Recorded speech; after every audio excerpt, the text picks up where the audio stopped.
চতুর্পাশ একদম খোলা, পরন্ত বিকেল, সূর্যটা একদম লাল হয়ে আছে, দেখতে পাচ্ছি সূর্য দেখা যাচ্ছে না। সব মিলে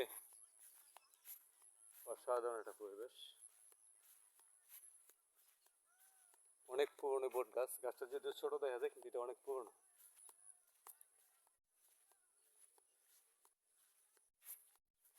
খাল চলে গেছে, খালে অনেক মাছ পাওয়া যায়।